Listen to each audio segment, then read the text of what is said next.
दोस्तों, स्वागत है आपका IAS paper Uttar Pradesh special UP commission के या यूपी ट्रिपल एससी के किसी भी एग्जाम के लिए बहुत महत्वपूर्ण टॉपिक है और इससे प्रश्न पूछे ही जाते हैं। यहाँ पर एक सीरीज हम चलाने जा रहे हैं जिसमें यूपी की जो प्रश्न हैं यूपी स्पेशल के उनको हम डिस्कस करेंगे और उनके बारे में हम जानकारी यहाँ पर प्राप्त करेंगे। ये जो श्रृंखला है UP special series practice question, इसका सेशन फर्स्ट है और इस सेशन में हम उत्तर प्रदेश राजनीतिक एवं प्रशासनिक ढांचा और उत्तर प्रदेश के प्रमुख संस्थान, इन दो पोर्शंस को पुराने पूछे गए प्रश्नों के माध्यम से या नए पूछे जा सकने वाले कुछ प्रश्नों के माध्यम से समझने और तैयार करने की कोशिश करेंगे। इनको प्रश्न के अकॉर्डिंग हम देखेंगे, एक एक प्रश्न देखेंगे, उसकी व्याख्या देखेंगे और व्याख्या के अनुसार हम ये तैयारी करेंगे। ओम पांडे आपका गाइड, आपका दोस्त। चलिए शुरू करते हैं और लेते हैं पहला प्रश्न। एक प्रश्न पूछा गया कि उत्तराखंड राज्य के गठन से पूर्व उत्तर प्रदेश में राज्य विधान परिषद सदस्यों की संख्या कितनी थी। तो जब उत्तराखंड अलग नहीं हुआ था तब की बात पूछी जा रही है, तो ये संख्या उस समय हुआ करती थी 108। लेकिन इतने से काम नहीं बनने वाला है, आपको ये भी जानकारी होनी चाहिए कि उत्तर प्रदेश विधान परिषद द्विसदनीय विधानमंडल का उच्च सदन है। दो सदन है यहाँ पर, एक उच्च सदन और एक निम्न सदन। निम्न सदन विधानसभा होती है और उच्च सदन विधान परिषद होता है, ये आपको ध्यान रखने योग्य बात है।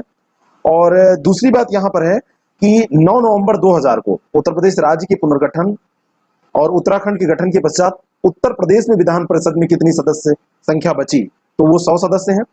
यानी कि उत्तराखंड का गठन कब हुआ, 9 नवंबर 2000 को। जब उत्तराखंड यूपी से अलग हो गया तो 108 की जगह संख्या ये 100 हो गई।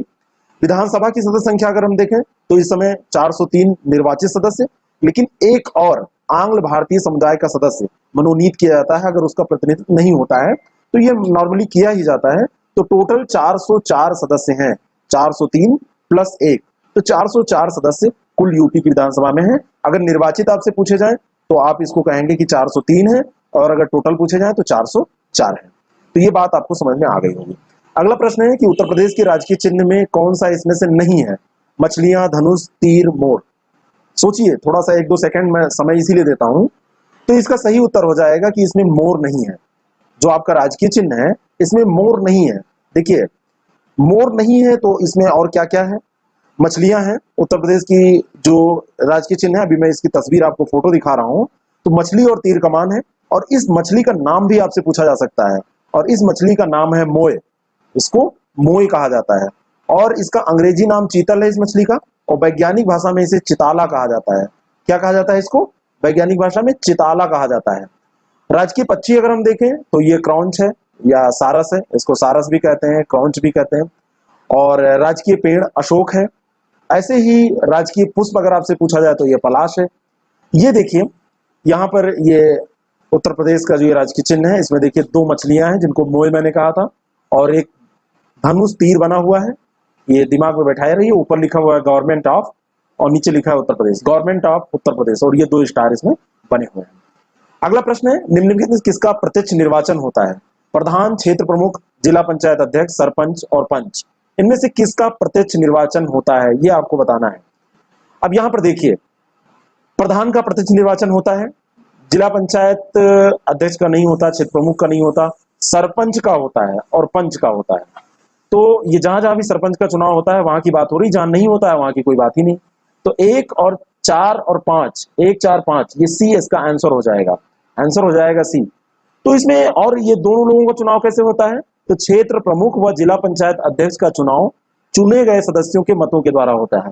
बीडीसी चुने जाते हैं ना, तो बीडीसी ब्लॉक प्रमुख को या क्षेत्र प्रमुख को चुनते हैं, और डीडीसी जो चुने जाते हैं वो जिला पंचायत अध्यक्ष के चुनाव में वोट डालते हैं, तो जिला पंचायत अध्यक्ष चुना जाता है। तो ये प्रश्न आप तैयार रखिए।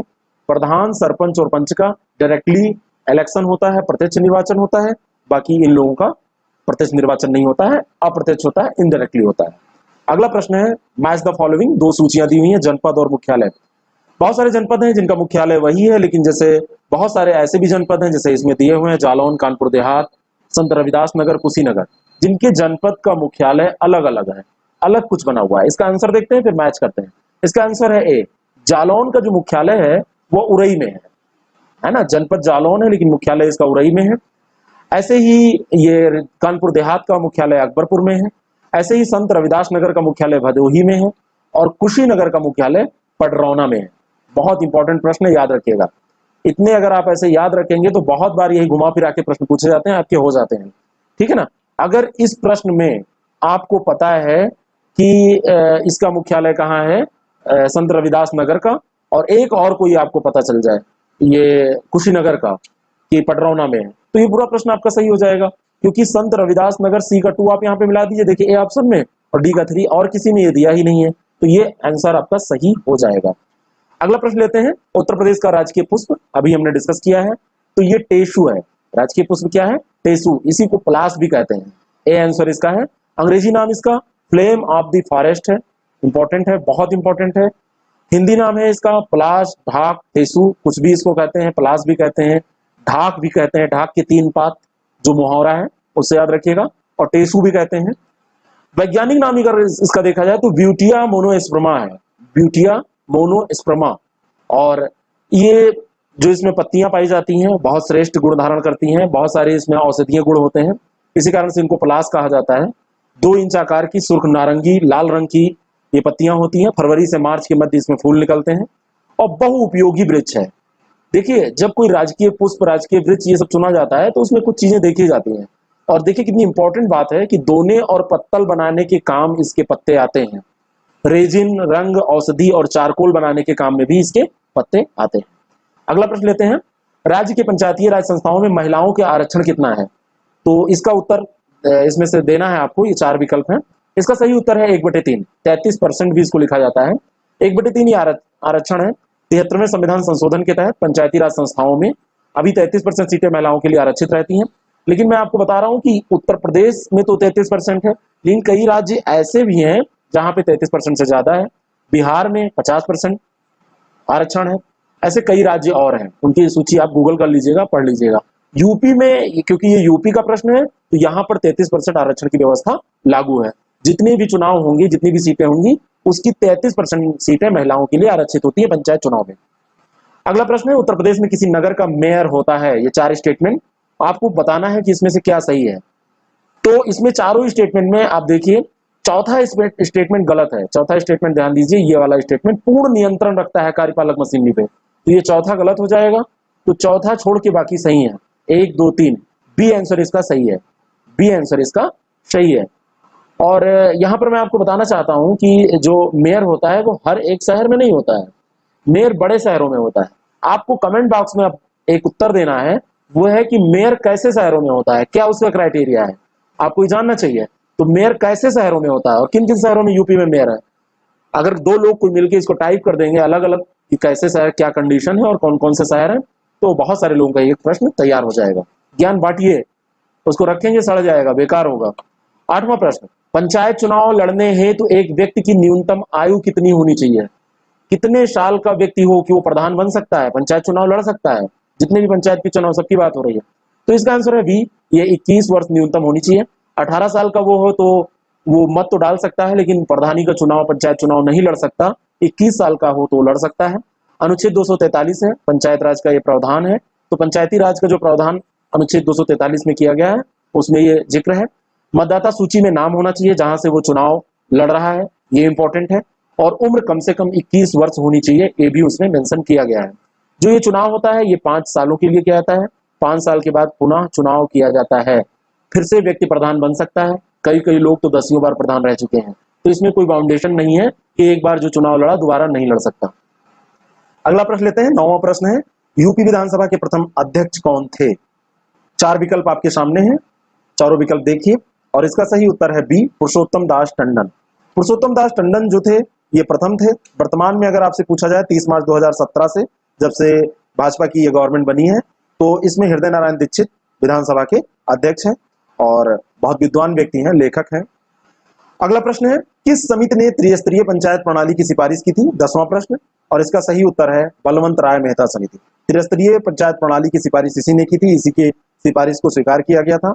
1957 में इस समिति ने अपने प्रतिवेदन में त्रिस्तरीय पंचायत राज योजना का प्रारूप प्रस्तुत किया था। जो 3 स्तर हैं उसको भी जान लीजिए, पंचायत, खंड और ये पंचायत, ग्राम स्तर पर पंचायत, ग्राम पंचायत, खंड स्तर पर पंचायत समिति और जिला स्तर पर जिला परिषद, इसके गठन का इसने सुझाव दिया था। तो जो त्रिस्तरीय जो प्रणाली है वो ध्यान रखिएगा कि बलवंत राय मेहता, इन्होंने त्रिस्तरीय पंचायत प्रणाली का वो किया था। तो आंसर इसका ए हो जाएगा। 2 अक्टूबर 1959 को राजस्थान का नागौर जिला, वहां पर पंचायती राज व्यवस्था को शुरू किया जाता है और स्वतंत्र भारत का ये प्रथम जिला था जहां पर पंचायती राज व्यवस्था लागू की गई थी। कौन सा जिला था? नागौर। और कहां का जिला था? राजस्थान का। 1959। प्रधानमंत्री उस समय कौन थे? पंडित जवाहरलाल नेहरू। 2 अक्टूबर को किया गया था। अगला प्रश्न है, उत्तर प्रदेश लोकायुक्त का पद सृजित किया गया किस वर्ष किया गया, किस सन में किया गया? 1977। सी ऑप्शन इसका सही है, 1977 में किया गया। ये जो है 14 सितंबर 1977 को इसका सृजन किया गया और पहले जो लोकायुक्त थे वो विशंभर दयाल थे। कौन थे? विशंभर दयाल। जो लोकायुक्त होते हैं ये एचसी या एससी, सुप्रीम कोर्ट या हाई कोर्ट के ये रिटायर्ड जज होते हैं, ये आपको ध्यान में रखना है। और यहाँ पर मैं आपको बताना चाहता हूँ कि वर्तमान समय में कौन है, इस समय कौन है। तो वर्तमान समय में संजय मिश्रा जी हमारे लोकायुक्त हैं। इनका अभी कुछ दिन पहले इनको पद दिया गया था ये, और इनकी नियुक्ति जो है ये राज्यपाल के द्वारा की जाती है। राज्यपाल के द्वारा लोकायुक्त की नियुक्ति की जाती है। 8 वर्षों के लिए इनकी नियुक्ति की जाती है। 8 वर्ष तक इनको अगर ये पद त्यागते नहीं है तो 8 वर्ष तक के लिए ये नियुक्त हो सकते हैं एक बार में। अगला प्रश्न है 12वां, राज्य की विधान सभा चुनाव 2017 में कितनी महिलाएं निर्वाचित हुई? जो 17वीं विधानसभा है, 2017 में जो चुनाव हुए थे, उत्तर प्रदेश की बात हो रही है, उसमें कितनी महिलाएं निर्वाचित हुई थी? 42, 58, 49, 17। तो ये ध्यान रखिएगा, इसमें बहुत कंफ्यूजन है, कई जगह अलग अलग डेटा मिलते हैं। जो मेरे पास डेटा है उसमें 42 ये सही आंसर है। और ये कितने परसेंट हो जाएंगे? परसेंट आप बताइएगा कि अगर आपसे पूछा जाए कि विधानसभा में जितने सदस्य हैं उसमें कितने प्रतिशत महिलाएं हैं, तो आप बताइएगा 42 अगर हैं तो कितने प्रतिशत हो गए।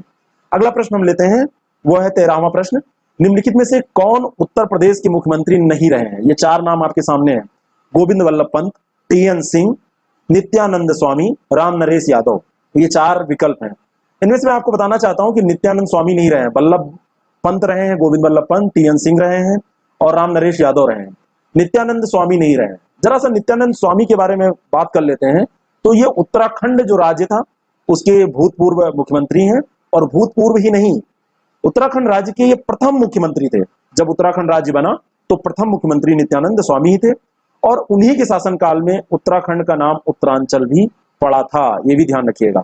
जनवरी 2007 में ये नाम रखा गया उत्तरांचल, उत्तराखंड से उत्तरांचल से उत्तराखंड का।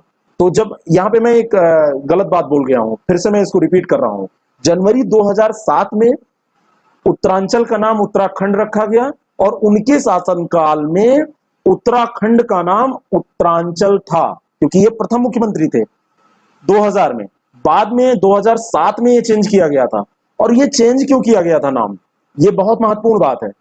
कोई इसमें बहुत बड़ा कारण नहीं था। स्थानीय लोगों की भावनाओं को ध्यान में रखते हुए स्थानीय लोगों का कहना था कि उत्तरांचल की जगह उत्तराखंड किया जाए, अंचल की जगह इसको एक खंड माना जाए, थोड़ा सा उनको अच्छा लग रहा था।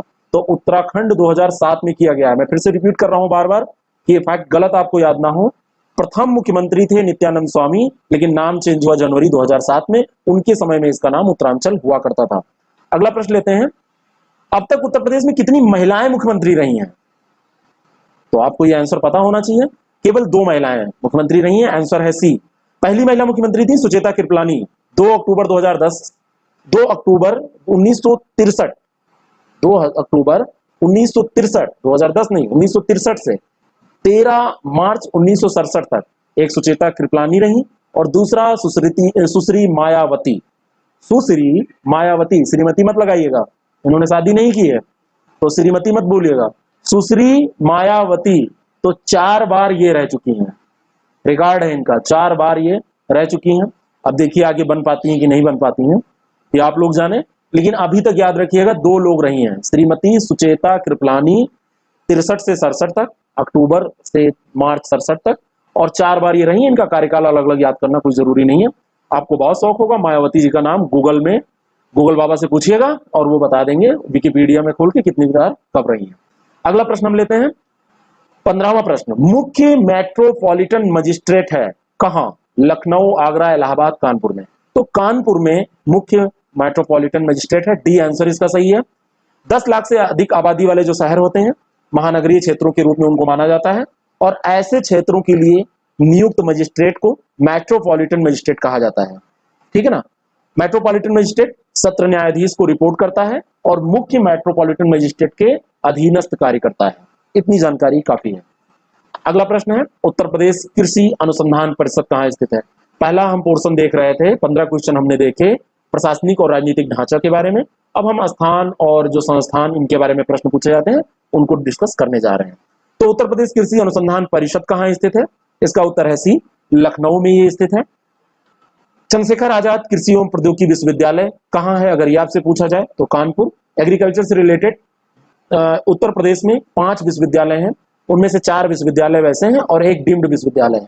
इनके बारे में हम थोड़ी जानकारी देख लें तो एक उत्तर प्रदेश कृषि अनुसंधान परिषद तो ये लखनऊ में हो गई, उसके बाद 4 विश्वविद्यालय देखें, चंद्रशेखर आजाद कृषि एवं प्रौद्योगिकी विश्वविद्यालय कानपुर, और नरेंद्र देव कृषि एवं प्रौद्योगिकी विश्वविद्यालय कुमारगंज फैजाबाद, सरदार वल्लभ भाई पटेल कृषि एवं प्रौद्योगिकी विश्वविद्यालय मोदीपुरम मेरठ, मेरठ के नाम से पूछा जाता है बार बार, और बांदा कृषि एवं प्रौद्योगिकी विश्वविद्यालय तो ये बांदा में है, और Sam Higginbottom institute of agriculture technology and sciences ये कहां पर है? इलाहाबाद में, नैनी में। तो ये चारों आप याद रखिएगा, इंपॉर्टेंट है, अक्सर प्रश्न पूछ लिए जाते हैं। अगला प्रश्न हम देखते हैं, 17वां प्रश्न। 17वां प्रश्न है, केंद्रीय औषधीय एवं सुगंधित पौध अनुसंधान संस्थान कहाँ स्थित है? चित्रकूट, सहारनपुर, कानपुर, लखनऊ। सुगंधित पौध अनुसंधान है तो चित्रकूट के जंगलों में मत चले जाइएगा, ये डी ऑप्शन इसका सही है, लखनऊ में ये है। ठीक है ना। केंद्रीय औषधीय और सुगंध पौधा संस्थान, इसको सीमैप के नाम से भी जाना जाता है, ये ध्यान रखिएगा। अगर आपसे प्रश्न सीमैप करके पूछ लेता है तो आपसे यही प्रश्न पूछ रहा है, केंद्रीय औषधीय एवं सुगंधित पौध अनुसंधान, सीमैप इसका शॉर्ट फॉर्म है, इसके नाम से भी लोकप्रिय है। और ये वैज्ञानिक तथा औद्योगिक अनुसंधान परिषद की अग्रणी पौध शोध प्रयोगशाला है। 1959 में केंद्रीय भारतीय औषधीय पादप संगठन सिम्पो के नाम से इसको स्थापित किया गया था। प्रयोगशाला में क्या जाता है? जैविकीय और रासायनिक शोध एवं विकास द्वारा किसानों एवं उद्यमियों को प्रौद्योगिकी व सेवाएं प्रदान की जाती हैं। तो इसके बारे में इतनी इंफॉर्मेशन आपको अगर तैयार है आपकी तो प्रश्न गलत नहीं होगा। 1959 में सीमैप के नाम से जाना जाता है, जैविकी और रसायन विज्ञान शोध करता है, किसानों और उद्यमियों दोनों को ये सेवाएं प्रदान करता है। ठीक है, बस आगे बढ़ते हैं। और लखनऊ के अलावा इसके 4 शोध केंद्र भी हैं, बेंगलोर, हैदराबाद, पंतनगर, पुरारा बोगेश्वर में है, तो ये भी आपको ध्यान में रखना है। 18वां प्रश्न है, उत्तर प्रदेश का सबसे पुराना संग्रहालय कौन सा है? इसका उत्तर है ए, राजकीय संग्रहालय लखनऊ। प्रदेश में कई जगह राजकीय संग्रहालय हैं, मथुरा में, झांसी में, मेरठ में और जगह, लेकिन ये जो लखनऊ वाला है ये सबसे पुराना है। 1863 में लखनऊ डिवीजन के तहत कमिश्नर हुआ करते थे कर्नल एबोट, उनके द्वारा सींखचे वाली कोठी में इसका शुभारंभ किया गया था राजकीय संग्रहालय लखनऊ का। 1883 में प्रांतीय संग्रहालय के रूप में लाल बारादारी में इसका मतलब फिर से इसको व्यवस्थित किया गया, और 1950 जब भारत आजाद हो गया तो इसका नाम प्रांतीय संग्रहालय के स्थान पर राज्य संग्रहालय रख दिया गया। फिर 1963 में नवीन भवन का निर्माण हुआ बनारसी बाग प्राणी उद्यान में, और फिर तब से राजकीय संग्रहालय लखनऊ के नाम से जाना जाता है। अगला प्रश्न है, उत्तर प्रदेश आलू अनुसंधान केंद्र कहाँ स्थित है? फर्रुखाबाद, मेरठ, कानपुर, इलाहाबाद। तो यह है बी आंसर इसका, मेरठ में यह है। आपसे अगर पूछ ले कि केंद्रीय आलू अनुसंधान संस्थान कहाँ है, उत्तर प्रदेश का तो मेरठ में है, तो केंद्रीय हो जाएगा शिमला में। कहां पर हो जाएगा? ये हो जाएगा शिमला में, ध्यान रखिएगा। अगला प्रश्न, उत्तर प्रदेश का प्रथम सॉफ्टवेयर टेक्नोलॉजी पार्क कहां? तो इसका आंसर है बी, गौतम बुद्ध नगर। गौतम बुद्ध नगर में उत्तर प्रदेश का प्रथम सॉफ्टवेयर टेक्नोलॉजी पार्क स्थापित किया गया। एक नॉलेज पार्क की स्थापना अगर आपसे पूछा जाए कहां की जा रही है, तो इसका आंसर होता है ग्रेटर नोएडा। कहां की जा रही है? ग्रेटर नोएडा में, ध्यान रखिएगा। अगर नॉलेज पार्क पूछा जाएगा तो ये greater Noida, technology park Gautam Buddh Nagar. अगला प्रश्न है 21, भारतीय शाक भाजी शोध संस्थान स्थित है। ये शाक वैसा भी लिखा जा सकता है तालब दिशा से, वो सही है। तो ये कहां है? ये वाराणसी में है, शाक भाजी शोध संस्थान वाराणसी, सी आंसर इसका सही है। और भारतीय सब्जी अनुसंधान संस्थान भारतीय कृषि अनुसंधान परिषद नई दिल्ली का एक घटक संस्थान है। अगर आपसे विकल्प में ऐसा कुछ स्टेटमेंट दिया जाता है तो ये सही है। सब्जियों की महत्ता को देखते हुए 1992 में जब 7वीं पंचवर्षीय योजना चल रही थी, सब्जी अनुसंधान परियोजना निदेशालय के रूप में वाराणसी में भारतीय शाक भाजी शोध संस्थान की स्थापना की गई थी। तो ये आपको ध्यान रखना है, भारतीय सब्जी अनुसंधान संस्थान या शाक भाजी अनुसंधान शोध संस्थान ये एक ही है और वाराणसी में है। अगला प्रश्न है 22 नंबर, भारतीय दलहन शोध संस्थान कहां पर स्थित है? यह है कानपुर में। सी आंसर इसका सही है। अंतरराष्ट्रीय दलहन वर्ष कब मनाया गया? तो 2016 के वर्ष को अंतरराष्ट्रीय दलहन वर्ष के रूप में मनाया गया। इंपॉर्टेंट है, बहुत ज्यादा इंपॉर्टेंट है, ठीक है ना। तो कानपुर में तो ये है ही है, ये ध्यान रखिएगा। और साथ में 2016 का जो वर्ष था इसको अंतरराष्ट्रीय दलहन वर्ष के रूप में मनाया गया था। अगला प्रश्न 23 नंबर, भारतीय पशु चिकित्सा अनुसंधान संस्थान दिल्ली कहां पे स्थित है? कहां पर स्थित है? भारतीय पशु चिकित्सा अनुसंधान संस्थान कहां पर स्थित है? तो इसका उत्तर है ए, ये बरेली में स्थित है। बरेली में इज्जत नगर एक स्थान है, इज्जत नगर में स्थित है। Indian veterinary research institute, IVRI भी इसको बोलते हैं। और ये उत्तर प्रदेश का महत्वपूर्ण एक शहर है बरेली, और वहां का एक स्थान है इज्जत नगर, वहां पर ये स्थित है। ये पशु चिकित्सा अनुसंधान के क्षेत्र में यूपी की ही नहीं वरन पूरे भारत की प्रमुख संस्था है, पूरे भारत की प्रमुख संस्था है। इसकी स्थापना 1889 में की गई थी। भारत तब आजाद नहीं हुआ था, अंग्रेजों के जमाने में इसकी स्थापना की गई थी। अगला प्रश्न, doctor Ambedkar institute of technology for handicapped कहां पे अवस्थित है? तो बहुत इंपॉर्टेंट प्रश्न है, ये कई बार पूछा गया है और इसका उत्तर है सी, कानपुर में स्थित है। 1997 में ये एस्टेब्लिश हुआ और ये AITH के नाम से भी जाना जाता है, Ambedkar institute of technology for handicapped. और ये लीडिंग गवर्नमेंट कॉलेज है ना, और ये कानपुर में है। और इसकी एक चीज आपको ध्यान में ये रखना है कि ये APJ Abdul Kalam technical university जो लखनऊ है उससे संबद्ध है। कभी कभी ऐसा भी प्रश्न आपसे पूछ लिया जाता है, ठीक है ना। और कानपुर तो आपको भूलना ही नहीं है। 25वां प्रश्न, उत्तर प्रदेश गन्ना अनुसंधान काउंसिल कहां स्थित है? काउंसिल मतलब परिषद, कहां पे स्थित है? इसका सही उत्तर है शाहजहांपुर, डी आंसर सही है। अगर आपसे पूछा जाए भारतीय गन्ना अनुसंधान संस्थान कहां है तो आप लखनऊ टिक करेंगे। बहुत सही से ध्यान रखिएगा, गन्ना अनुसंधान संस्थान आपसे पूछा जाएगा तो आप लखनऊ टिक करेंगे। अगर आपसे उत्तर प्रदेश गन्ना अनुसंधान काउंसिल पूछी जाएगी तो आप इसको टिक करेंगे शाहजहांपुर में। तो उत्तर प्रदेश गन्ना अनुसंधान काउंसिल ये कहां पर? शाहजहांपुर, और गन्ना अनुसंधान संस्थान लखनऊ। सूची फर्स्ट सेकंड को मैच द फॉलोइंग, तो सूची फर्स्ट एंड सेकंड एक तरफ संस्थान दिए हैं, एक तरफ स्थान। Indian institute of handloom, Bhatkhande Sangeet Sansthan, Nirala art gallery, Rajiv Gandhi institute of technology. और इसका सही उत्तर है B, Indian institute of handloom, ये वाराणसी में है। कहां पर है? इंडियन इंस्टीट्यूट ऑफ हैंडलूम, ये वाराणसी में है। पहले का हो जाएगा 4, भातखंडे जो है ये लखनऊ में है, ये बी का 3 हो जाएगा। निराला आर्ट गैलरी ये इलाहाबाद में है, सी का 2 हो जाएगा। और Rajiv Gandhi institute of technology ये है रायबरेली में, डी का 1 हो जाएगा। सही से इसको सब तैयार कर लीजिए, मैच द फॉलोइंग के क्वेश्चन कभी गलत नहीं होने चाहिए। अगला प्रश्न है, ये भी मैच द फॉलोइंग है। VV Giri national labour institute, central drug research institute, national plasma institute for leprosy, central institute for research on cattle, ये 4 संस्थान। और इसका उत्तर है D, VV Giri national labour institute Noida में, central drug research institute Lucknow में, national plasma institute for leprosy Meerut में, और central institute for research on cattle तो यह है आगरा में। चारों आपको याद होने ही चाहिए, मिक्स करके क्वेश्चन पूछ लेगा। पहला जो प्रश्न है वो भी फैक्ट इसमें मिला के आपसे प्रश्न पूछा जा सकता है, और इंडिविजुअली आपसे एक संस्थान भी पूछा जा सकता है कि ये संस्थान कहाँ है। 28 नंबर प्रश्न है, वुमेन पावर लाइन 1090 योजना कब शुरू की गई थी? वो तिथि क्या थी? 15 नवंबर 2012, आंसर इसका हो जाएगा बी। और इसका उद्देश्य था महिला उत्पीड़न की घटनाओं को सख्ती से रोकना, इसलिए 1090 शुरू की गई थी। फिर इसका ऐप लॉन्च किया गया, 15 नवंबर 2012 को ये शुरू कर दी गई। 2014 में वुमेन सिक्योरिटी ऐप 1090 लॉन्च किया गया।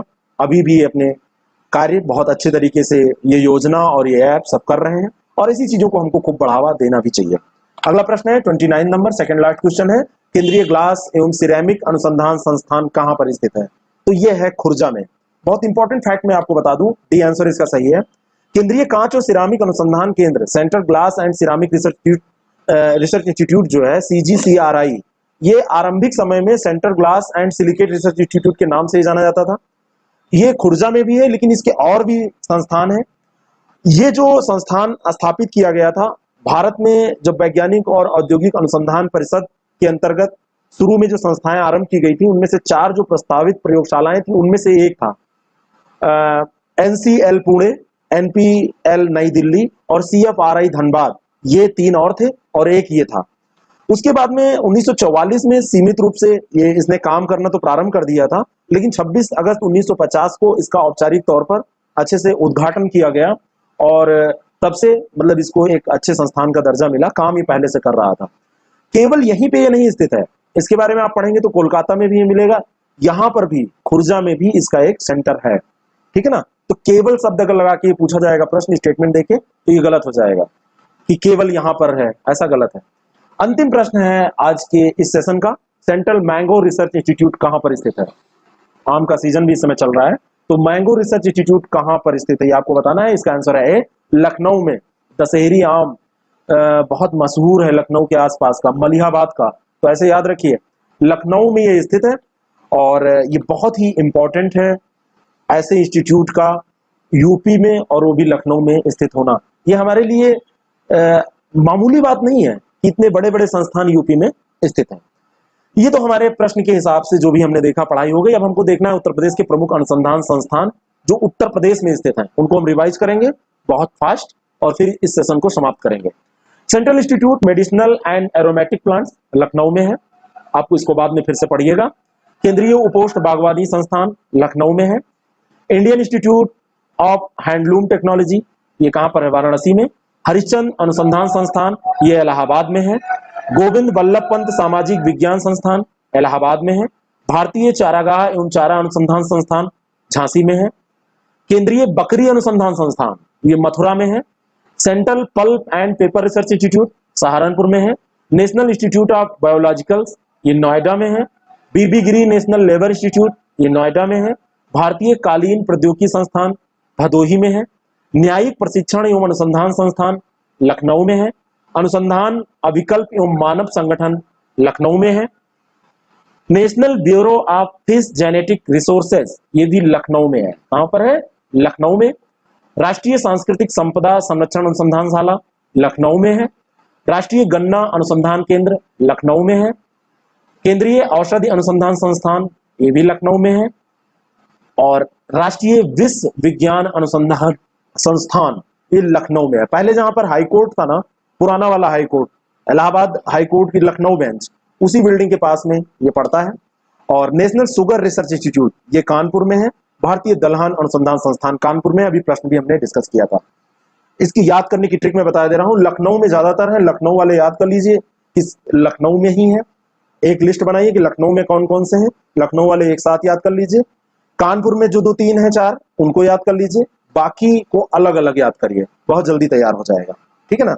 अब आप कहेंगे सब तो याद ही करना है, तरीके से याद करेंगे तो आसानी से याद हो जाएगा। भारतीय पशु चिकित्सा अनुदान संस्थान इज्जत नगर बरेली में है, अभी हमने प्रश्न भी किया था। इस तरीके से यह डिस्कशन समाप्त होता है। ये सीरीज आपको कैसी लग रही है जरूर बताइएगा। चैनल पर नए हैं तो आप इससे जुड़ सकते हैं। जनसंख्या एवं नगरीकरण, जनसंख्या एवं नगरीकरण से अक्सर प्रश्न पूछे जाते हैं, तो इनके प्रश्नों को हम लेंगे, प्रश्न का उत्तर देखेंगे और उससे रिलेटेड कुछ और इंफॉर्मेशन। मैं ओम पांडे, आपका गाइड, आपका दोस्त। चलिए शुरू करते हैं इस डिस्कशन को। लेकिन उससे पहले मैं आपको बताना चाहता हूं कि आपकी अपनी एक वेबसाइट है IAS प्रेप की, www.uppsctarget.com। वहां से आप बहुत सारा मटेरियल प्राप्त कर सकते हैं, पढ़ाई में आपके लिए बहुत उपयोगी हो सकता है। जल्द ही उसमें बहुत सारी और चीजें, आपको मॉक टेस्ट वगैरह भी बस विद इन वीक मिलना चालू हो जाएंगे, आप उसको देख सकते हैं। कोई भी डाउट किसी तरह का हो तो आप इस कांटेक्ट नंबर पे जो नीचे लिखा हुआ है यहाँ कांटेक्ट कर सकते हैं, बात कर सकते हैं, मुझसे भी बात कर सकते हैं, जिससे कि मैं आपकी हेल्प कर सकूं। चलिए शुरू करते हैं, लेते हैं पहला प्रश्न। पहला प्रश्न है कि 2011 के अनुसार सर्वाधिक नगरीय आबादी वाला जनपद है। ये 2011 यानी कि जो जनगणना 2011 में हुई है उसकी बात हो रही है। तो सर्वाधिक नगरीय आबादी वाला जो जनपद है, ये उत्तर सही है बी। गाजियाबाद जो है ये सर्वाधिक नगरीय आबादी वाला जनपद है, बी इसका सही आंसर है। और इसके अलावा उत्तर प्रदेश में सर्वाधिक नगरीय 5 जो जिले हैं उनको हमको देख लेना चाहिए। पहला है गाजियाबाद, कहने का मतलब सबसे नगरीय आबादी वाला जो जनपद है वो गाजियाबाद। दूसरे नंबर पर क्या है, वो है लखनऊ। तीसरे नंबर पर कानपुर, चौथे नंबर पे गौतम बुद्ध नगर और पांचवें नंबर पे है आपका मेरठ। ये 5 जिले हैं जो कि सर्वाधिक नगरीय आबादी वाले हैं। ये आपको ध्यान में रखने ही हैं, इनको भूलना नहीं है। ये पांचों के पांचों जिले बहुत ही ज्यादा इंपॉर्टेंट हैं। इनका आरोही और अवरोही क्रम भी आपका तैयार होना चाहिए। अगला प्रश्न है 2011 के अनुसार उच्चतम साक्षरता कहां की है? 4 विकल्प आपके सामने हैं और इसका सही उत्तर है सी, कानपुर नगर की जो साक्षरता है वो सबसे ज्यादा है। जो 5 सर्वाधिक साक्षरता वाले जिले हैं उनमें गौतम बुद्ध नगर सबसे ज्यादा है, लेकिन यहां पर गौतम बुद्ध नगर ऑप्शन में नहीं था, इसलिए कानपुर नगर को टिक किया गया। क्योंकि जो भी प्रश्न पूछा जाता है वो निम्नलिखित में से, यानी कि जो 4 विकल्प हैं, सही लैंग्वेज यही हुई कि निम्नलिखित में से, लेकिन ये प्रश्न इसी लैंग्वेज में पूछा गया है। तो पहला आप ये ध्यान रखिए, 5 स्थान तैयार रखिए। पहला है गौतम बुद्ध नगर और दूसरे स्थान पर है साक्षरता के मामले में कानपुर नगर, तीसरे स्थान पर है औरैया, चौथे स्थान पर है इटावा और पांचवें स्थान पर है गाजियाबाद। तो ये 5 स्थान आप याद रखिए। सर्वाधिक साक्षरता का ये क्रम है यूपी में। ये सारी बातें हम यूपी के हिसाब से कर रहे हैं। अगला प्रश्न है 2011 के अनुसार जनसंख्या में किस धार्मिक समुदाय का उत्तर प्रदेश में तीसरा स्थान है? जैन, बौद्ध, सिख और ईसाई। बहुत अच्छा प्रश्न ये बनाया गया है, यानी कि इसमें कोई बड़े समुदाय नहीं दिए गए हैं जो बड़े धार्मिक समुदाय हैं, और इसका सही उत्तर है डी, सिख जो है वो तीसरे स्थान पर है। यहां पर हम जान लेते हैं कि प्रथम स्थान पर कौन है। तो उत्तर प्रदेश की जो जनसंख्या है उनमें से 79.73% जो है ये हिंदू हैं, लगभग 80% के। 19.26% मुसलमान हैं, लगभग 20% से कम है थोड़ा। और तीसरे स्थान पर आते हैं सिख 0.32%, 1% से 1/3, लेकिन तीसरे स्थान पर ये हैं। और चौथे स्थान पर आते हैं ईसाई 0.17%। तो इनको ध्यान में रखिएगा। अगला प्रश्न है 2011 के अनुसार उत्तर प्रदेश में महिला पुरुष अनुपात कितना है? लिंगा अनुपात आपसे पूछा जा रहा है। महिला पुरुष अनुपात, लिंगा अनुपात, ये सब एक ही बात है और इसका सही उत्तर है 912। आंसर इसका बी है। 2001 में ये 898 हुआ करता था, पर ये 1000 होना चाहिए। यहाँ पर ये देखिए, ये थोड़ी सी इंफॉर्मेशन जो ये लिखी हुई है, ये 100 ही लिखा है, 000 होना चाहिए, 1000 पे ही निकाला जाता है। तो पहले 898 हुआ करता था 2001 में। 2001 के बाद में जब 2011 आया तो ये बढ़कर कितनी हो गई, फिर से मैं आपको दिखा दे रहा हूं, ये हो गई 912। अगला प्रश्न है 5वां, जनगणना 2011 के अनुसार निम्नलिखित कथनों में से कौन से सही हैं? ये 4 कथन आपके सामने दिए हुए हैं। कैसे आंसर निकाला जाता है मैं ये तरीका भी आपको बताते चलता हूं। यहां पर देखिए, पहला आपका जो ऑप्शन दिया हुआ है वो है न्यूनतम साक्षरता दर वाला जिला श्रावस्ती है, तो ये सही है, आप ये सही टिक करते चलिए। दूसरा है ये सर्वाधिक लिंगानुपात वाला जिला देवरिया है, तो ये दूसरा गलत है। अब देखिए, पहला सही है और दूसरा गलत है, तो अब ये इतनी इंफॉर्मेशन से आंसर निकल जाएगा। कैसे निकलेगा मैं आपको बता रहा हूं। पहला सही है तो पहला देखिए इसमें दिया है, इसमें दिया, लेकिन दूसरा गलत है, तो ये कट हो गया और ये भी कट हो गया। अब बचा केवल यहां से पहला, और डी इसलिए कट हो जाएगा क्योंकि मुझे पक्का पता है कि पहला सही है, तो आंसर बी हो जाएगा। बात फिर से समझिए, पहला हमको पता है कि पहला सही है और दूसरा पता है कि दूसरा गलत है, क्योंकि सर्वाधिक लिंगानुपात वाला जिला देवरिया नहीं है, ये जौनपुर है। तो अगर दूसरा गलत है तो दूसरा गलत होने से ये विकल्प सी वाला, क्योंकि इसमें दूसरा दिया है, और ए वाला इसमें दूसरा दिया है, ये तो कट गए। अब एक चीज और क्लियर है कि पहला बिल्कुल सही है, तो हमने अगर दोनों विकल्पों को जो बचे हैं उनको देखा तो डी वाले में तो पहला है ही नहीं, तो ये विकल्प भी गलत हो जाएगा, तो ये सही होगा। अगर आप फंस जाए तो ऐसे ट्रिक का इस्तेमाल करें। तीसरा स्टेटमेंट जो है वो है न्यूनतम जनघनत्व वाला जिला ललितपुर है, तो ये भी बात सही है, न्यूनतम जनघनत्व वाला जिला ललितपुर है।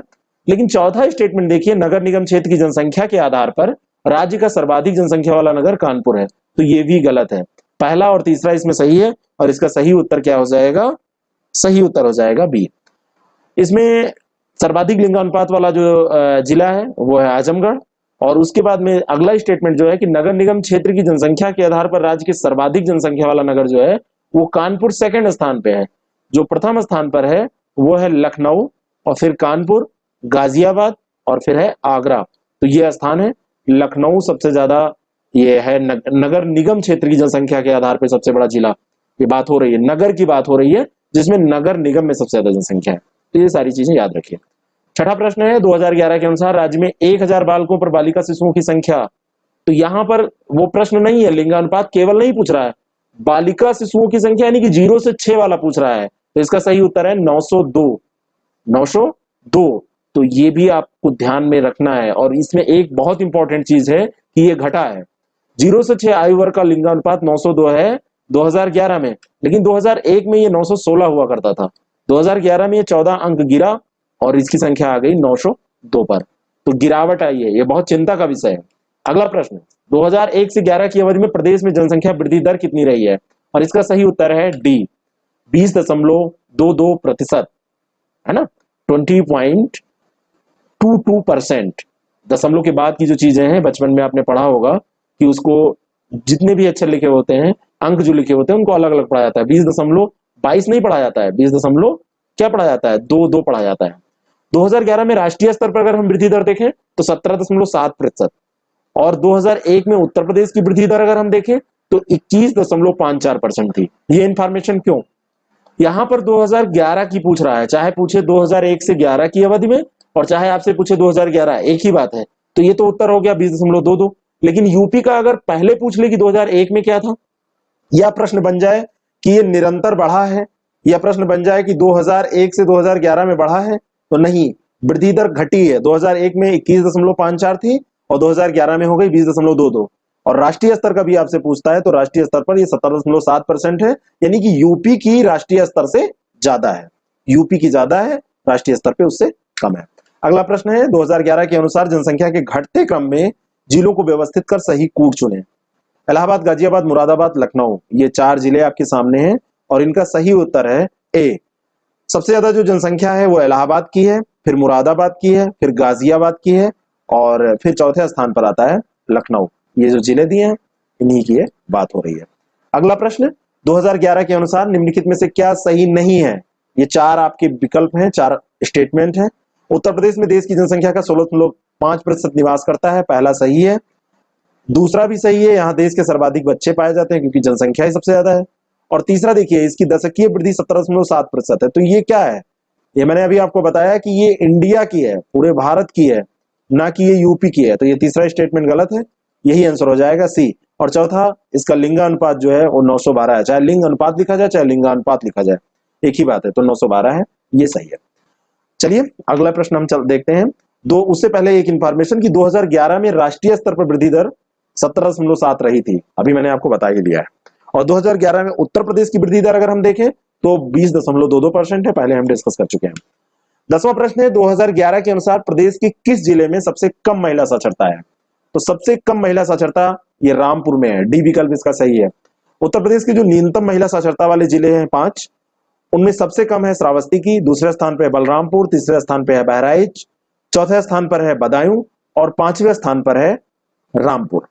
तो ये जो लिस्ट दी हुई है इनमें तो ये 5वें स्थान पर है, लेकिन जो विकल्प आपके दिए हुए हैं उनमें बलिया, देवरिया, गोरखपुर में और रामपुर में अगर तुलना की जाए तो सबसे कम रामपुर की महिला साक्षरता है। लेकिन अगर पूरे प्रदेश में आपसे पूछी जाए सबसे कम किसकी है, तो अगर श्रावस्ती दिया है तो आप उसको टिक करेंगे, वो नहीं दिया है तो बलरामपुर, वो नहीं दिया है बहराइच, वो नहीं दिया है बदायूं और वो भी नहीं दिया है तो रामपुर। उसके बाद अगर बियॉन्ड द 5 पूछेगा ये तो क्वेश्चन टफ हो जाता है। ठीक है, तो इस ऑप्शन में इस 10 नंबर प्रश्न के उत्तर में तो रामपुर होगा, लेकिन वैसे श्रावस्ती सबसे कम महिला साक्षरता वाला जिला है। 11वां प्रश्न है जनगणना 2011 के अनुसार सबसे कम जनसंख्या वाला जिला कौन सा है? तो इसको सबको पता है, ये सी ऑप्शन सही है, महोबा। उत्तर प्रदेश में जो न्यूनतम जनसंख्या वाले 5 जिले उनको देखें तो सबसे कम है महोबा की, दूसरे स्थान पर आता है चित्रकूट, तीसरे पे आता है हमीरपुर, चौथे पे आता है श्रावस्ती और 5वें नंबर पे आता है ललितपुर। यानी कि ये जो 5 जिले दिए हैं इनमें सबसे कम किसकी है? महोबा की, है ना। और महोबा से ज्यादा है चित्रकूट की, चित्रकूट से ज्यादा है हमीरपुर की। जब न्यूनतम होता है तो बढ़ता जाता है, ध्यान रखिएगा। और फिर श्रावस्ती, फिर ललितपुर। ये जनसंख्या की बात हो रही है। 12वां प्रश्न, जनगणना 2011 के अनुसार राज्य में 10 लाखी नगरों की संख्या कितनी है? तो ये 10 लाखी जो नगर हैं वो 7 हैं, आंसर बी इसका सही है। ये जो 10 लाखी नगर हैं वो कौन से हैं ये भी आप जान लीजिए। पहला है कानपुर, सबसे ज्यादा जनसंख्या, दूसरे नंबर पे लखनऊ, गाजियाबाद, आगरा, वाराणसी, मेरठ, और फिर है इलाहाबाद। ये यूपी के 10 लाखी नगर हैं, सातों का नाम याद रखिएगा। अगला प्रश्न है, उत्तर प्रदेश में अधिकतम क्षेत्रफल वाला जिला कौन सा है? तो सबसे ज्यादा जो क्षेत्रफल है ये लखीमपुर खीरी का है, उत्तर है इसका बी। अगला प्रश्न है 14वां, 2011 के अनुसार प्रदेश में पुरुष साक्षरता दर कितनी है? तो पुरुष साक्षरता दर आंसर तो इसका हो जाएगा बी, 77.3, 77.3%, 77.3%। लेकिन टोटल साक्षरता दर अगर आपसे पूछी जाए तो वो है 77.7% कुल साक्षरता दर, ठीक है ना। महिला साक्षरता दर 57.2%, ठीक है ना। अगला प्रश्न, 2011 के अनुसार राज्य में महिला आबादी कुल आबादी का लगभग है कितने परसेंट? इसका उत्तर है ए, 48%, क्योंकि हमारे यहाँ का जो लिंगानुपात है वो 912/1000 है, ठीक है ना। ये भी आप ध्यान रखिएगा। अगला प्रश्न है, उत्तर प्रदेश में लिंग अनुपात का विभेद सर्वाधिक रूप से घटा है। ये 4 फेज दिए हैं जब जब जनगणनाएं हुई, 1961 से 71, 71 से 81, 81 से 91 और 91 से 2001। तो जो ये जनगणना है, जो भी ये दिए, तो अगर केवल दे दे 1971 की जनगणना तब भी वही बात पूछ रहा है। यहाँ पे दे 1981, यहाँ पे दे 2001 और यहाँ पे दे 1991। तो सर्वाधिक लिंग अनुपात का विवेक ये मिलेगा आपको 1991 से 2001 के, यानी कि 2001 में फिर और घटा, और फिर उसके बाद में 2011 आएगा तो ये लिंगानुपात क्या होगा, और लगभग ये क्या हो रहा है, दिनों दिन घट रहा है, जबकि स्टेट लेवल पे, ये राष्ट्रीय लेवल पे 2001 से 2011 में बढ़ा है। क्या हुआ है जरा कमेंट बॉक्स में बताइएगा। तो यहाँ पर उत्तर 91 से 2001 ही हो जाएगा। ऐसा नहीं है ये कोई फार्मूला है कि हमेशा घटता ही जाता है, लेकिन इसमें सबसे कम विभेद जो रहा है, विभेद घटा है यहाँ पर, यानी कि अब चीजें कवर हो रही हैं। यहाँ पे ध्यान रखिएगा, आप लोगों के दिमाग में हमेशा एक चीज बैठी रहती है कि ये घटता चला जाए, तो ऐसा नहीं है कि हर बार जो जनगणना होगी तो अगली बार लिंगानुपात और घटना ही है, समय बड़ा खराब आ गया है, ऐसा नहीं। विभेद घटा है, लिंग अनुपात का विभेद सर्वाधिक रूप से घटा है, यानी कि यहाँ पे सुधार हुआ है, ये बात आपसे पूछी जा रही है।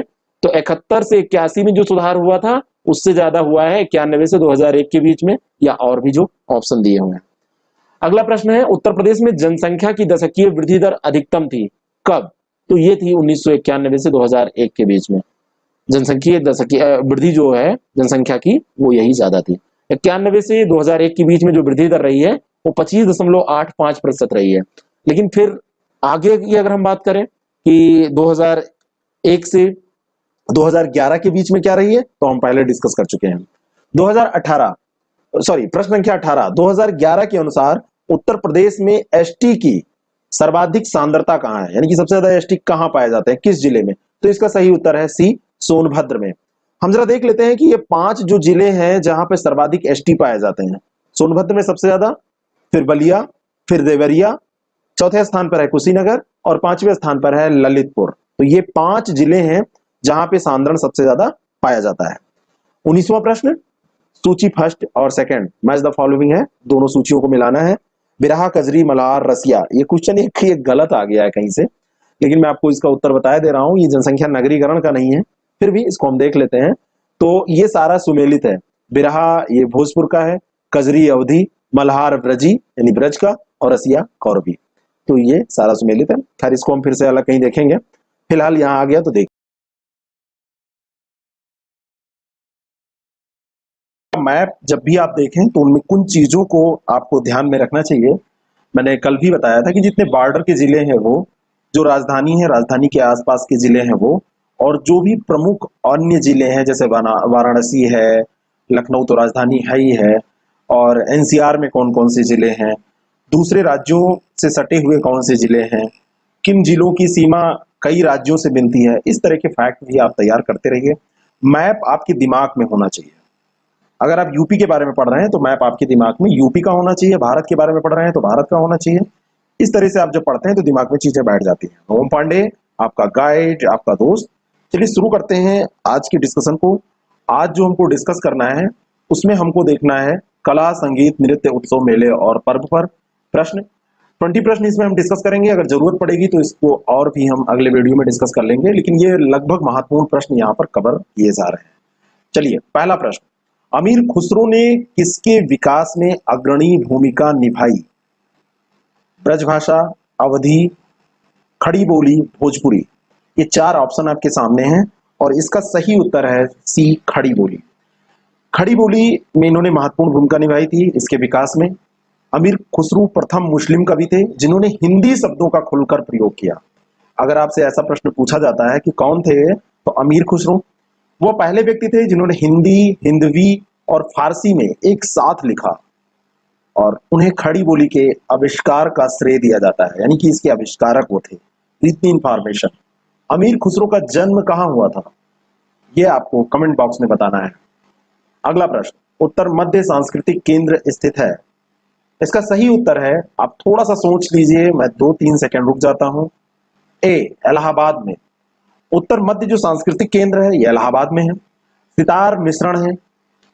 4 ऑप्शन है आपके पास, बांसुरी वीणा, बांसुरी सारंगी, वीणा तंबूरा और वीणा पियानो। और इसका सही उत्तर है सी, वीणा तंबूरा। वीणा और तंबूरे का ये मिश्रण है सितार। सितार, वीणा और ईरानी तंबूरा। थोड़ा सा और डीप में जाएगा अगर एग्जाम पेपर सेटर, तो आपको ईरानी तंबूरा और ऐसे करके कंफ्यूज कर सकता है। तो वीणा और ईरानी तंबूरा का मिश्रण है। इससे क्या पता चलता है, हिंदू मुस्लिम शैली का मिश्रण है सितार। इसका आविष्कार किसने किया था, वही अमीर खुसरो जिन्होंने ब्रजभाषा का आविष्कार किया था। अगला प्रश्न, कर्मा किस क्षेत्र का लोक नृत्य है। तो कर्मा जो लोक नृत्य है ये सोनभद्र का लोक नृत्य है, इंपॉर्टेंट है। ये एक पारंपरिक नृत्य है और कर्मा पर्व के अवसर पर ये नाचा जाता है इसको, यानी कि नृत्य जो होता है वो कर्मा पर्व के अवसर पर होता है। भाद्रपद, आश्विन और कार्तिक तक ये चलता रहता है। ये इसके बारे में इंपॉर्टेंट इंफॉर्मेशन है। तानसेन का मकबरा कहाँ है, तो इसका सही उत्तर है बी, ग्वालियर में। इसके साथ आपको ये भी ध्यान रखना चाहिए कि तानसेन अकबरनामा के मुताबिक सन 1562 से 1586 तक उनके दरबार में संगीतकार थे, ठीक है। और ये समय मुगल इतिहास का सबसे स्वर्णिम समय था। संगीत सम्राट रहे तानसेन की नगरी ग्वालियर के बारे में कहा जाता है कि यहाँ बच्चे रोते हैं तो सुर में और पत्थर लुढ़कते हैं तो ताल में। अगर ये स्टेटमेंट देके आपसे कोई प्रश्न पूछता है कि ये किसके बारे में कहा जा रहा है, तो ये कहा जा रहा है तानसेन के बारे में। मोहम्मद गौस और तानसेन का मकबरा दोनों एक ही जगह पे है, और इसका कारण ये है कि जब तानसेन की मृत्यु हुई तो उन्होंने कहा था कि मेरी आखिरी इच्छा है कि वहीं दफनाया जाए जहां पर उनके गुरु को दफन किया गया। तो इस तरह से मोहम्मद गौस और तानसेन दोनों का मकबरा एक ही जगह पे है। सुमेलन का प्रश्न है, मैच द फॉलोइंग, उस्ताद विलायत खां, फिदा हुसैन नारसी, सितारा देवी, जतिन भट्टाचार्य। इसको सिंपल सा सुमेलित करना है और इसका सही उत्तर है डी, उस्ताद विलायत खां का संबंध सितार से है। ये पहला सुमेलन हो जाएगा। फिदा हुसैन नारसी का संबंध जो है ये रंगमंच से है, ये दूसरे का। और सितारा देवी जो थी ये कथक नृत्यांगना थी, और जतिन भट्टाचार्य ये सरोद, ठीक है ना, इनका संबंध सरोद से है। तो इसका सही उत्तर है डी। सॉरी, मैं एक चीज यहाँ पे कंफर्म करना चाहता हूँ कि मैं बोल गया कि सितारा देवी थी, मुझे फिलहाल याद नहीं आ रहा है कि सितारा देवी जी हैं या नहीं है। आप इसको कंफर्म कर लीजिएगा और कमेंट कर दीजिएगा। निम्नलिखित में से कौन सा लोक नृत्य ब्रज क्षेत्र का है, तो ब्रज क्षेत्र का जो लोक नृत्य है वो है चरकुला। सी ऑप्शन इसका सही है। छोलिया जहां तक बात है, ए ऑप्शन, ये राजपूतों द्वारा किया जाता है और विवाहोत्सव पर किया जाता है, विवाह के अवसर पर। नटवरी जो है ये पूर्वांचल में किया जाता है अहीरों के द्वारा। और जोगनी नृत्य जो है ये रामनवमी के अवसर पर पुरुषों द्वारा किया जाता है, लेकिन पुरुष जो होते हैं वो महिलाओं का रूप धारण करते हैं और महिलाओं का रूप धारण करके इस नृत्य को करते हैं। 8वां प्रश्न है, लोक नृत्य राहुला का संबंध यूपी के निम्नलिखित में से किस एक क्षेत्र से है, तो इसका संबंध है बुंदेलखंड क्षेत्र से। राहुला का संबंध बुंदेलखंड क्षेत्र से है। और बाकी जो इसमें दिए हुए हैं और ऑप्शन, उनसे अलग अलग और नृत्य हो सकते हैं, लेकिन इसका संबंध से नहीं है। और भी तो हमने डिस्कस किया था पूर्वी क्षेत्र से कौन सा है, तो ये नटवरी पूर्वांचल से है, तो ये ध्यान रखिएगा। अगला प्रश्न है, ताज महोत्सव किस महीने में मनाया जाता है, तो ताज महोत्सव फरवरी माह में मनाया जाता है। बी ऑप्शन सही है। फरवरी माह की तारीख अगर हम देखें तो 18 से 27 फरवरी, 10 दिनों तक ये चलता है। 18 से 27 फरवरी तक ये मनाया जाता है। और ये ताजमहल के पूर्वी द्वार के पास शिल्पग्राम, उसमें इसको सेलिब्रेट किया जाता है, उसमें ये मनाया जाता है। भारत की जो समृद्ध कला है, शिल्प है, संस्कृति है, व्यंजन, नृत्य, संगीत, इन सब का मिश्रण और सबका वहां पर आपको अनुभव मिलेगा अगर वहां पे आप जाते हैं। और भारत का सबसे सुंदर ऐतिहासिक स्थान अगर आपसे कोई पूछे तो एक झटके में आप कह देते हैं कि ताजमहल ही है। यूपी पर्यटन द्वारा इसको मनाया जाता है। और भारत का ताज महोत्सव जो है ये पर्यटन को बढ़ाने का एक बहुत महत्वपूर्ण स्रोत है। यूपी में पर्यटन को आकर्षित करता है ये। तो कौन मनाता है इसको? यूपी पर्यटक जो विभाग है वो मनाता है। सैयद सलार मेला कहाँ लगता है? तो सैयद सलार का मेला बहराइच में लगता है। ए ऑप्शन इसका सही है। और सैयद सलार मसूद गाजी या गाजी मियाँ, ये 1014 से 1034 तक इसका काल ये है। तो ये अर्ध पौराणिक के किरदार है, ये अर्ध पौराणिक। और गजनबी सेना का ये मुखिया हुआ करता था और सुल्तान महमूद का भांजा कहा जाता है इसे। तो ऐसा माना जाता है कि ये सुल्तान महमूद जो था उसका ये भांजा था। निम्न में से कौन बुंदेलखंड का लोकप्रिय लोकगीत है? तो बुंदेलखंड का जो लोकप्रिय लोकगीत है ये है आल्हा। आल्हा बुंदेलखंड में गाया जाता है। बिरहा ये पूर्वी उत्तर प्रदेश में और बिहार के जो भोजपुर का क्षेत्र है, भोजपुरी भाषी जो क्षेत्र है वहां पे ये प्रचलित है और अहीर लोग इसको गाते हैं। रसिया जो है ये ब्रज क्षेत्र में होली पर गाए जाने वाले लोकगीतों का एक प्रकार है और भगवान कृष्ण व राधा जी के प्रेम पर यह आधारित है। तो रसिया को याद रखिएगा कि ये भगवान श्री कृष्ण और राधा जी के प्रेम पर आधारित है। और जहां तक ये लंगुरिया है, लंगुरिया का क्षेत्र हमको जहां तक याद है कि ये राजस्थान के आसपास के क्षेत्र और राजस्थान में ये गाया जाता है। और बहुत सारे आपको यूट्यूब पे वीडियो मिल जाएंगे, लेकिन इसके बारे में कोई सटीक इन्फॉर्मेशन मुझे नहीं मिल रही थी। 12 नंबर क्वेश्चन है, ठुमरी गायिका गिरजा देवी का संबंध किस घराने से है? तो इनका संबंध बनारस घराने से था। बी ऑप्शन इसका करेक्ट है।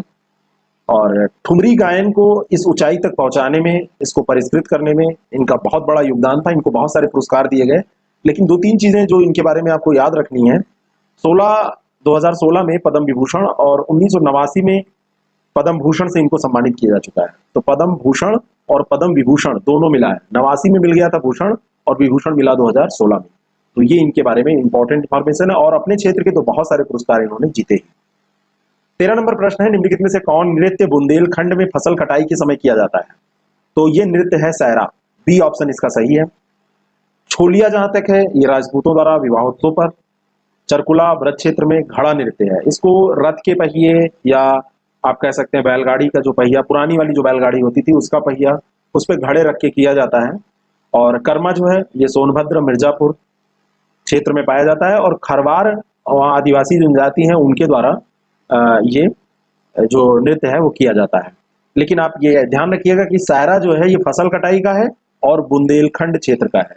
ये इंपॉर्टेंट इंफॉर्मेशन है, ध्यान में रखिएगा। मैच द फॉलोइंग, 2 सूचियां दी हुई हैं।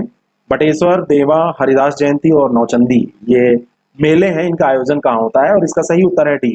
सुमिलित कर लेते हैं। बटेश्वर ये आगरा में, देवा ये बाराबंकी में, और हरिदास जयंती जो होती है वृंदावन में होती है। ये यहाँ पर सी हो जाएगा। और नौचंदी मेला यहाँ पर ए इसको लिखिए और इसको लिखिए बी। और नौचंदी मेला जो है ये मेरठ में लगता है, ये हो जाएगा डी। इस तरह से ऑप्शन डी इसका सही उत्तर है, करेक्ट है। 15 नंबर जो प्रश्न है, निम्न में से कौन सा लोक संगीत दिए गए स्थानों से सुमेलित नहीं है? ऐसे भी प्रश्न पूछे जाते हैं। ए ऑप्शन है खजरी बनारस, बिरहा कानपुर, होली ब्रज। ये ब्रिज नहीं होता है, यहाँ पर ये गलती से लिख गया, ये वाली मात्रा ब्रज लगेगा। और डी है नौटंकी हाथरस।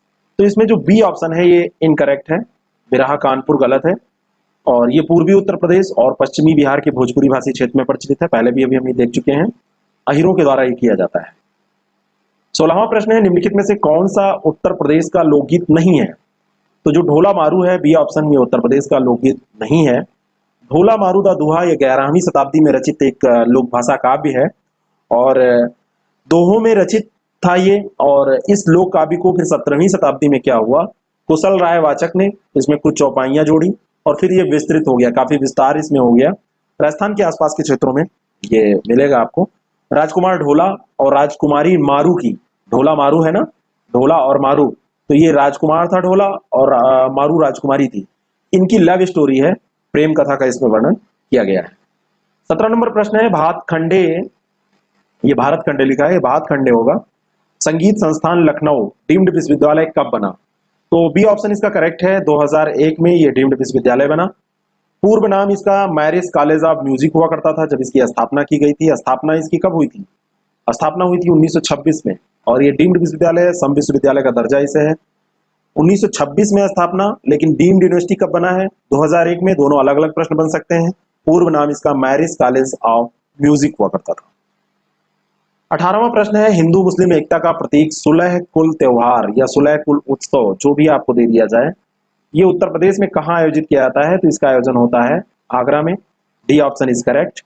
सूफी संत ख्वाजा मैनुद्दीन चिश्ती ने सुलह कुल सिद्धांत दिया था, और इंपॉर्टेंट ये है कि अकबर ने इसको प्रतिपादित किया था।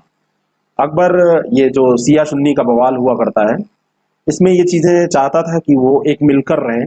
जहां तक मुझे पता है कि यही कारण था इस सुलह कुल उत्सव को शुरू करने का, और इसी कारण से उसको शुरू किया गया था। 19वां प्रश्न है, फैजाबाद के किस संगीतकार ने शास्त्रीय संगीत में टप्पा शैली का विकास किया? तो टप्पा शैली ये खुशी महाराज ने किया था। बी ऑप्शन इसका करेक्ट ऑप्शन है, ये वाला। और यही इसके बारे में इंफॉर्मेशन है, और ज्यादा कुछ नहीं। 20 नंबर प्रश्न है, कौन सा शास्त्रीय नृत्य उत्तर प्रदेश से संबद्ध है? तो इसका सही उत्तर है कथक। कथक का संबंध है उत्तर प्रदेश से। इसका संबंध कथक का, आप ऐसे कह सकते हैं, ये उत्तर प्रदेश का शास्त्रीय नृत्य है, ठीक है ना। और कथक शब्द का अर्थ क्या होता है? कोई बात जब हम थिरकते हुए कहते हैं, है ना। पहले इसको कुशिलो नाम से भी जाना जाता था, इसको मत भूलिएगा। पूछा जा सकता है किसको कुशिलो नाम की जाना जाता था, तो कुशिलो जो था ये कथक को कहा जाता था।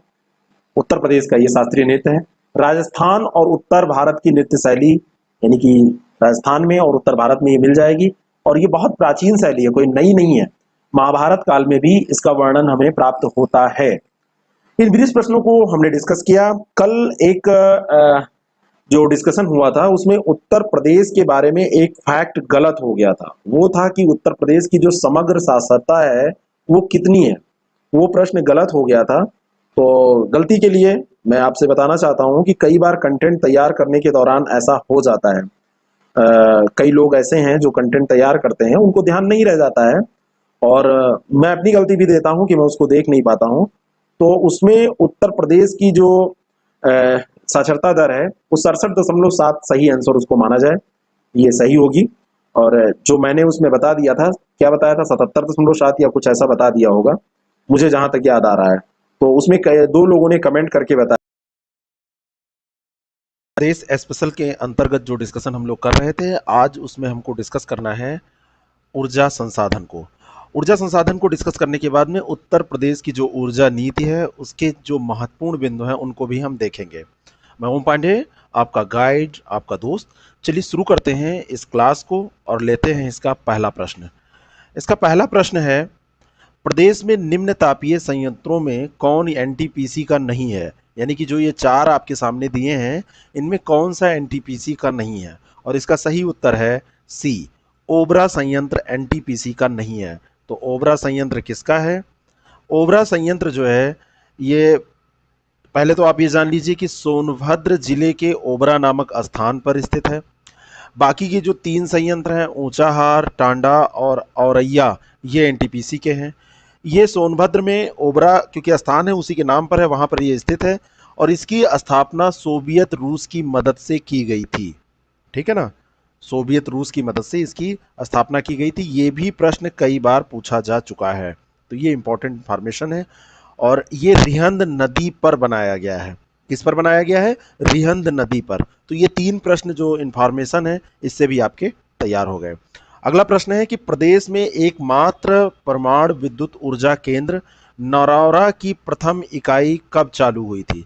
सन दिए हुए हैं, इसमें आपको 4 ऑप्शन में बताना है, और इसका सही उत्तर है 1991 में, उत्तर सी है। इसके बारे में थोड़ी सी बात और हम करें तो ये बुलंदशहर में नरौरा एक स्थान है, वहाँ पर ये परमाणु विद्युत संयंत्र, नरौरा परमाणु विद्युत संयंत्र स्थित है। 1 जनवरी 1991 से इसकी प्रथम इकाई ने कार्य करना प्रारंभ किया था। ये दोनों इंफॉर्मेशन इसके लिए बहुत इंपॉर्टेंट है। अगला प्रश्न है, माता टीला बांध किस राज्य में स्थित है? तो इसका सही उत्तर है सी, उत्तर प्रदेश में। एक चीज़ मैं यहाँ पे आपको बताना चाहता हूँ, कई बार जब उत्तर प्रदेश या किसी भी राज्य की आप परीक्षा दे रहे होते हैं और उसके बारे में कोई प्रश्न पूछा जाता है तो उत्तर आप उसी राज्य को टिक कर देते हैं। ऐसा कोई ज़रूरी नहीं है कि वही हो, लेकिन हाँ अधिकतर मामलों में ऐसा होता है। अगर यूपी स्टेट की कोई भी परीक्षा आप दे रहे हैं तो उसमें प्रश्न आपसे राज्य विशेष के तहत ऐसा पूछा जाता है, लेकिन हमेशा ऐसा सही नहीं होता है। माता टीला जो बांध है ये 1958 ईस्वी में बना। भारत जब स्वतंत्र हुआ तो इन सब कार्यों के लिए बहुत सारा धन आवंटित किया गया, क्योंकि विद्युत उत्पादन भी करना था, सिंचाई सुविधाएं भी सही करनी थी। तो स्वतंत्रता के 10-11 साल बाद 1958 में इसका निर्माण किया गया। बेतवा नदी पर है, ललितपुर जिले में ये स्थित है माता टीला जो बांध है। और 163.6 लाख घन मीटर पेयजल इससे उपलब्ध होता है, और झांसी, जालौन, हमीरपुर, ग्वालियर जैसे जिले इससे लाभान्वित होते हैं। अगला प्रश्न है, चौथा प्रश्न, रिलायंस समूह द्वारा 1200 मेगावाट के ताप विद्युत स्टेशन की स्थापना कहाँ की गई? ये 4 ऑप्शन आपके सामने, और इसका सही उत्तर है रोजा में। रिलायंस समूह बहुत सारे क्षेत्रों में काम करता है, तो उसमें से एक है विद्युत क्षेत्र भी। उत्तर प्रदेश के शाहजहांपुर जिले में ये स्थित है जो रोजा है, और इसमें रिलायंस ने अपनी ये 1200 मेगावाट की ये परियोजना लगाई है। पांचवा प्रश्न है, निम्न में से कौन तापीय परियोजना निजी क्षेत्र की है? तो इसमें अनपरा सी, बी ऑप्शन करेक्ट है, अनपरा सी निजी क्षेत्र की है। छठा प्रश्न है, ऊर्जा के किस रूप में प्रदूषण की समस्या नहीं होती है? सिंपल सा प्रश्न है, थोड़ी सी इंफॉर्मेशन इसके बारे में और हम देखेंगे, लेकिन पहले उत्तर इसका आप टिक करिए, और इसका सही उत्तर है डी, जो सौर ऊर्जा है इसमें प्रदूषण की समस्या नहीं होती है। सौर ऊर्जा सूर्य से प्राप्त शक्ति को हम कहते हैं, सूरज से जो हमको ऊर्जा प्राप्त होती है, इस ऊर्जा को ऊष्मा या विद्युत में बदलकर हम प्रयोग में लाते हैं और उसको ही सौर ऊर्जा कहते हैं। जैसे इसके दो तरीके हैं, एक तो सीधे हम क्या करें, जो भी हमको हीट मिल रही है सूर्य से उसका इस्तेमाल कर लें, और दूसरा उसकी हीट के को हम विद्युत ऊर्जा में कन्वर्ट करें तब इस्तेमाल करें। तो दोनों रूपों को हम प्रयोग करते हैं। सातवां प्रश्न है, 1 मिनट, सातवां प्रश्न इसका जो है वो है कि उत्तर प्रदेश की किस नहर पर सर्वाधिक जल विद्युत उत्पादन केंद्र हैं? 4 ऑप्शन, ऊपरी गंगा नहर, लोअर गंगा नहर, शारदा नहर, यमुना नहर, ये 4 ऑप्शन है। इसका सही उत्तर है ए, ऊपरी गंगा नहर। इस पे सर्वाधिक जल विद्युत उत्पादन केंद्र स्थित है उत्तर प्रदेश में।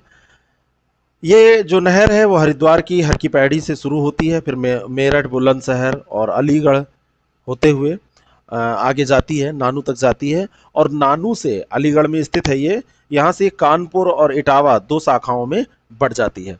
और उत्तर प्रदेश में जितना भी जल विद्युत उत्पादन होता है उसमें सबसे ज़्यादा इसी नहर पर वो केंद्र स्थित है। अगला प्रश्न है, उत्तर प्रदेश की विद्युत ऊर्जा का सर्वाधिक महत्वपूर्ण स्रोत कौन सा है? नाभिकीय, पेट्रोल, तापीय और जल ऊर्जा। इन चारों में से कौन सा सही है? तो इसका सही उत्तर है सी, तापीय ऊर्जा। तापीय ऊर्जा का सर्वाधिक मात्रा में अभी भी हम उपयोग करते हैं उत्तर प्रदेश में, जो उत्पादन होता है, जो स्रोत है। ठीक है ना। अगला प्रश्न है, प्रदेश में वैकल्पिक ऊर्जा के विकास के लिए वैकल्पिक ऊर्जा विकास संस्थान की स्थापना कब की गई थी? ये 4 ऑप्शन है, सन आपको बताना है, और इसका सही उत्तर है 1983 में। जो वैकल्पिक ऊर्जा विकास संस्थान है ये अतिरिक्त ऊर्जा स्रोत विभाग के अधीन है। अप्रैल 1983 में इसका गठन किया गया, और एक ये स्वायत्तशासी संस्था के रूप में कार्य करती है। स्वायत्तशासी संस्था के रूप में इसका कार्य है, ध्यान रखिएगा। और यहाँ पर एक चीज़ और इम्पॉर्टेंट है जो आपको जाननी चाहिए कि अब इसका नाम क्या है। इसका नाम अब उत्तर प्रदेश नवीन एवं नवीकरणीय ऊर्जा विकास अभिकरण, यूपी नेडा जिसे बोलते हैं, ये कर दिया गया है। पहले इसका नाम था वैकल्पिक ऊर्जा विकास संस्थान, लेकिन अब इसका नाम है नवीन एवं नवीकरणीय ऊर्जा विकास अभिकरण, यूपी नेडा। तो ये इसी का नाम है। 83 में अप्रैल में इसकी स्थापना की गई थी। और प्रारंभ में यह उपकरण प्रदेश में विभिन्न योजनाओं के क्रियान्वयन के लिए स्टेट नोडल एजेंसी के रूप में भी कार्य कर रहा है। शुरू से ही ऐसा कार्य कर रहा है जब से यह स्थापित हुआ है। अगला और अंतिम प्रश्न है आज का कि शीतला जल विद्युत परियोजना स्थित है किस जिले में? झांसी, ओबरा, पीलीभीत, ललितपुर, और इसका सही उत्तर है झांसी में स्थित है। 3.6 मेगावाट की इस परियोजना का निर्माण झांसी में किया गया है। आपसे पूछा जा सकता है कि वो बहुत बड़ी परियोजना है क्या? तो बहुत बड़ी नहीं है, 3.6 मेगावाट की ये परियोजना है, झांसी में इसका निर्माण किया गया है। मैंने आपको बताया था कि इन प्रश्नों को देखने के बाद हम डिस्कस करेंगे उत्तर प्रदेश की जो ऊर्जा नीति है, सौर ऊर्जा नीति 2017 जो है उसको हमको डिस्कस करना है। सौर ऊर्जा नीति 2017 के कुछ महत्वपूर्ण बिंदु हम देखेंगे। इसमें थोड़ा सा बैकग्राउंड कि भारत जो है एक उष्णकटिबंधीय यानी कि ट्रॉपिकल देश है और लगभग 300 दिन यहाँ पे सौर विकिरण प्राप्त होता है। तो इसका उपयोग हम कर सकते हैं, सौर ऊर्जा का निर्माण कर सकते हैं, सौर ऊर्जा का उपयोग कर सकते हैं। उत्तर प्रदेश में अगर हम देखें तो 22.3 गीगावाट की संभावित क्षमता है। ये प्रश्न आपसे पूछा जा सकता है प्रारंभिक परीक्षा में भी और मुख्य परीक्षा में भी। सौर ऊर्जा से संबंधित जो संभावित क्षमता पर एक टिप्पणी लिखने की बात हो सकती है या क्या भविष्य है उत्तर प्रदेश में, ऐसी बातें आपसे पूछी जा सकती हैं। और इसके दोहन से राज्य सरकार राज्य की ऊर्जा आवश्यकताओं की पूर्ति करना चाहती है, ये राज्य सरकार का मन है। और इसके अतिरिक्त राज्य सरकार केंद्रीय नवीन एवं नवीकरणीय ऊर्जा मंत्रालय द्वारा वर्ष 2022 तक राज्य के लिए सौर ऊर्जा उत्पादन हेतु निर्धारित 0.7 गीगावाट लगभग 4300 मेगावाट सोलर रूफटॉप परियोजना हेतु निर्धारित इसमें किया गया है, इस लक्ष्य को प्राप्त करना चाहती है। यानी कि सौर ऊर्जा उत्पादन के लिए जो लक्ष्य निर्धारित किया गया है उत्तर प्रदेश में राज्य सरकार के द्वारा वो 10.7 गीगावाट है और इसमें से 4300 मेगावाट सोलर रूफटॉप परियोजनाओं से यानी कि जो पैनल लगाया जाता है उससे करने का लक्ष्य रखा गया है। तो ये आपको ध्यान में रखना है। अब इसमें क्या इसके उद्देश्य हैं और कौन कौन सी महत्वपूर्ण बातें हैं तो जो आपसे पूछी जा सकती हैं। तो 5 दिसंबर 2017 को हमारे जो मुख्यमंत्री हैं योगी आदित्यनाथ जी, उनकी अध्यक्षता में एक मंत्रिमंडल की बैठक हुई, उसमें उत्तर प्रदेश सौर ऊर्जा नीति 2017 को स्वीकृति प्रदान की गई थी। तो 17 में ही हो गई थी, 5 दिसंबर 2017 में, 17 में ही गवर्नमेंट ये बनी थी। और इसका प्रमुख उद्देश्य क्या है? सौर ऊर्जा से विद्युत उत्पादन करना, यही है। और इसमें केवल गवर्नमेंट ही नहीं, निजी क्षेत्रों की भागीदारी को भी प्रोत्साहन देने की बात हो रही है। सभी को पर्यावरण के अनुकूल एवं सस्ती बिजली उपलब्ध कराने हेतु सहायता प्रदान करने की बात इसमें की गई है। यानी कि एक तो सबसे बड़ी बात है कि कम पैसे में बिजली मिले और दूसरा पर्यावरण के अनुकूल हो, सस्टेनेबल डेवलपमेंट के अनुकूल हो। इसके लिए क्या करना पड़ेगा? हमको नवनिवेश करने पड़ेंगे, शोध करने पड़ेंगे, कौशल विकास को बढ़ावा देना होगा। और वर्ष 2022 तक 8% के सौर नवीकरणीय खरीद बाध्यता SRPO solar renewable purchase obligation, तो ये लक्ष्य प्राप्त करने की बात की गई है कि 2022 तक 8% ये किया जाएगा। और उत्तर प्रदेश सौर ऊर्जा नीति जो 2017 है जारी होने की तिथि से प्रभावी होगी और इसकी अवधि क्या होगी? अगले 5 सालों तक, यानी कि 17 से 18, 19, 20, 21, 22 में ये 5 साल कंप्लीट हो जाएंगे 5 दिसंबर को। और राज्य सरकार द्वारा नई नीति अधिसूचित करने की अवधि जो भी पहले हो या फिर अगर नई नीति लागू कर दी जाएगी तब तो ये हट जाएगी, नहीं तो ये 5 साल तक चलती रहेगी। तो इन चीज़ों को आप ध्यान में रखिए। फिर इसमें बहुत सारे लक्ष्य निर्धारित किए गए, उतना फैक्ट याद करने की ज़रूरत नहीं है, लेकिन जो मोटे तौर पे उपयोगी बातें थी कि इसमें प्राइवेट कंपनियों से भी पार्टनरशिप की जा रही है। और इसमें सबसे मेन इसका मोटो क्या है वो आपको जानना है। मेंस परीक्षा में आपको लिखना है तो क्या लिखना है कि पर्यावरण के अनुकूल और सस्ती बिजली उपलब्ध कराने के लिए ये नीति लाई गई है और इसमें ये प्रयास किए जा रहे हैं। तो इस तरह से ये हमने देखा ऊर्जा संसाधन का जो मामला था, ऊर्जा संसाधन का जो मसला था।